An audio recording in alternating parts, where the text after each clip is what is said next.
예, 한국당을 제외한 여야 사당이 6월 임시국회를 소집했지만 국회 파행은 풀리지 않고 있습니다. 한국당은 경제청문회 개최를 고수한 반면 민주당은 국회 정상화에 전제 조건이 될 수 없다고 선을 그었습니다. 네, 국회 취재기자 연결합니다. 한지 기자. 네, 우여곡절 끝에 내일부터 6월 임시국회가 열리지만 한국당은 여전히 등원을 하지 않겠다는 입장입니다. 이에 이해찬 대표는 한국당은 민심을 정말 무겁게 받아들여야 한다며 조건 없이 국회 정상화에 참여해 추경심사부터 민생 현안 해결까지 함께 해야 한다고 강조했습니다. 관훈클럽 토론회에 참석한 이인영 원내대표는 설득의 정치는 여당의 몫이라고 생각한다며 하루빨리 국회가 완전체로 일할 수 있게 모든 노력을 다하겠다고 약속했습니다. 어제 문희상 국회의장이 제안한 경제 원탁 회의에 대해서는 경제 실정과 국가 부채에 대한 낙인을 거둔 순수한 경제 토론회라면 검토할 여지가 충분하다며 조건부 수용 의사를 밝혔습니다.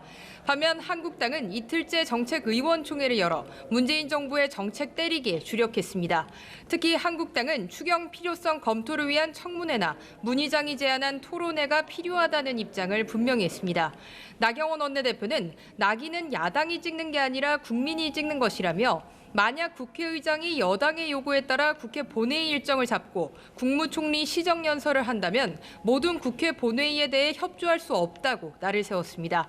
이어 김현중 국세청장 후보자와 윤석열 검찰총장 후보자에 대한 인사청문회 참석 여부도 유보했습니다.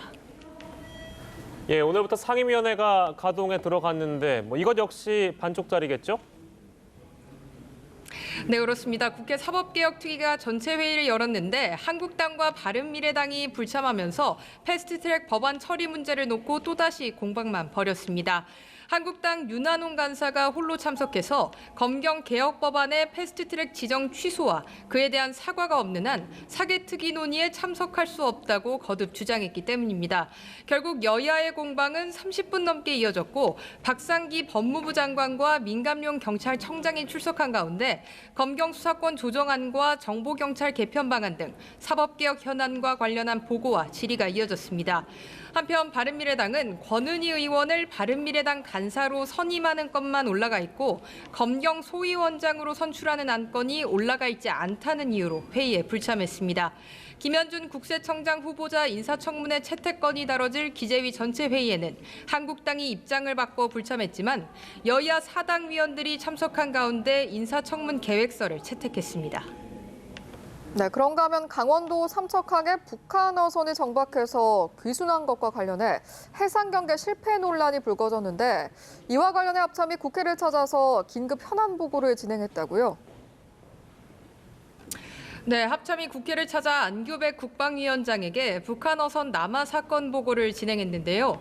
안 위원장은 동해상이 넓어 군이 세밀하게 감시하지 못한 것으로 파악됐다며 감시 정찰 정비를 신속하게 개선할 것을 주문했다고 밝혔습니다. 다만 촘촘한 감시망을 가지고 있어도 한계 사항이 있기 때문에 노크 귀순과는 다르다며 경계 작전이 실패한 것으로 보지는 않는다고 선을 그었습니다. 야권은 군의 해양 경계망에 심각한 구멍이 생겼다며 한 목소리로 질타했습니다. 한국당은 한국 안보를 군이 아닌 어민이 지키는 거냐며 남북 군사 합의를 즉각 폐기하고 책임자 문책을 요구했습니다. 황교안 대표는 이 정권의 국방 무력화가 이런 사태를 불렀다며 어선이 아니라 간첩선이라면 어쩔 뻔했냐고 반문했습니다. 나경원 원내대표는 대한민국 안보가 무장 해제된 것은 청와대의 잘못된 남북 군사 합의 때문이라며 국방부 장관은 즉각 사퇴해야 한다고 촉구했습니다. 바른미래당은 해상에서 새는 안보는 육지에서도 샌다며 군경의 관련자는 사퇴로 책임지는 모습을 보이라고 촉구했고 평화당은 초동 단계 관련자부터 국방부 장관까지 철저히 수사하고 엄중 문책해야 한다고 주장했습니다. 지금까지 국회에서 연합뉴스TV 한지입니다.